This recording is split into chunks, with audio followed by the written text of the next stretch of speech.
Hi, இன்னைக்கு present continuous tense தான் பார்க்க போகிறோம். ப்ரெசன்ட் கண்டினியூஸ் டென்ஸை எப்படி கண்டுபிடிக்கிறது அப்படின்னு இந்த வீடியோவில் பார்க்கலாம்.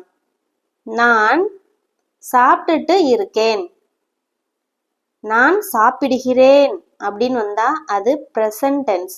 நான் சாப்பிட்டுட்டு இருக்கேன், இப்போ சாப்பிட்டுட்டு இருக்கேன், கண்டினியூஸாக பண்ணிட்டு இருக்கேன் அப்படின்றப்போ ப்ரெசன்ட் கண்டினியூஸ் டென்ஸ். புரிஞ்சதா நல்லா?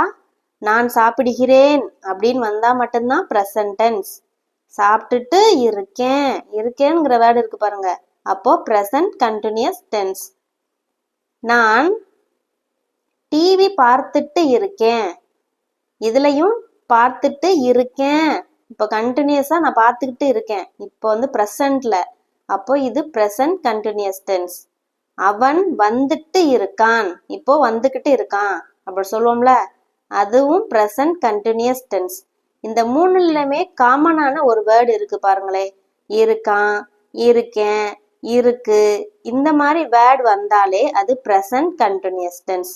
தமிழ்ல ஓகே, இங்கிலீஷ்ல எப்படி கண்டுபிடிக்கிறது அப்படின்னா வெர்போட ஐஎன்ஜி சேர்ந்து வரும். புரியுதா?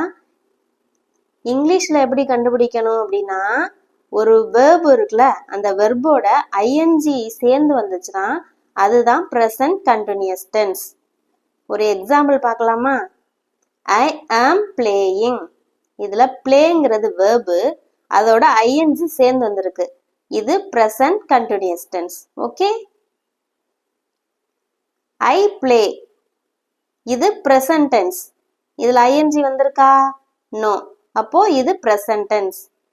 am, is, are, இந்த மாதிரி ஆக்சிலரி வெர்பு எப்போ பயன்படுத்தணும் அப்படின்றத சில எக்ஸாம்பிள்ஸ்ல பார்த்துடலாம். ஓகேவா? வாங்க. ஐ அப்படின்ற சப்ஜெக்ட் வரும்போது am மட்டும்தான் வரும். we, you, they இந்த மாதிரி சப்ஜெக்ட் வரும்போது are யூஸ் பண்ணணும். he, she, it, that இந்த மாதிரி சப்ஜெக்ட் வரும்போது இஸ் யூஸ் பண்ணணும். இப்போ எக்ஸாம்பிள்ஸ். நான் கிரிக்கெட் விளையாடி கொண்டிருக்கேன், இப்போ விளையாண்டுக்கிட்டு இருக்கேன் அப்படின்னு ப்ரெசன்ட் கண்டினியூஸ் டென்ஸ்ல சொல்றோம். கொண்டு இருக்கேன், இருக்கேங்கிற வேர்டு வந்துருக்கு பாத்தீங்களா? இப்போ ப்ரெசன்ட்ல விளையாண்டுக்கிட்டு இருக்காங்க, அப்போ நான் ஐ வந்தா என்ன யூஸ் பண்ணணும்? ஆம். ஐ வந்தா ஆம் யூஸ் பண்ணணுமா? ஐ ஆம் விளையாடி கொண்டிருக்கிறேன்னா பிளே, ஐஎன்ஜி சேர்த்தாச்சு, பிளேயிங். என்ன விளையாடிட்டு இருக்காங்க? கிரிக்கெட். ஐ ஆம் பிளேயிங் கிரிக்கெட். Okay, easy.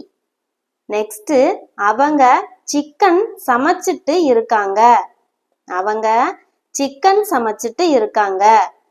இதுல அவங்க அப்படிங்கிறது தே, அப்போ தே வந்தா ஆர் யூஸ் பண்ணணுமா? அப்போ தே ஆர். சமைச்சிட்டு அப்படின்னா குக்கு, குக்கோட ஐஎன்ஜி ஆட் பண்ணணும், அப்போ குக்கிங். என்ன சமைக்கிட்டு இருக்காங்க? சிக்கன். ஓகே, ஒரு வேர்டு வந்துருச்சு. நெக்ஸ்ட், என் அண்ணா வந்துட்டு இருக்கான், என் அண்ணா வந்துட்டு இருக்கான். என் அண்ணானா மை பிரதர், மை பிரதர்னா ஒரு ஹி, அப்போ is. My brother is come, ING coming, my brother is coming. நீ விளையாடி கொண்டிருக்க, நீ விளையாடி கொண்டிருக்க, விளையாண்டுட்டு இருக்க அப்படின்னு சொல்றது. நீனா யூ, அப்போ யூ வந்தா ஆர். விளையாடினா பிளே, அப்போ ஐஎன்ஜி சேர்த்தா playing, you are playing. Okay, இப்படிதான் ஒரு சென்டென்ஸை நம்ம மேக் பண்ணணும். இந்த வீடியோ உங்களுக்கு பிடிச்சிருந்தா லைக் பண்ணுங்க, மறக்காம சப்ஸ்கிரைப் பண்ணுங்க. தேங்க்யூ.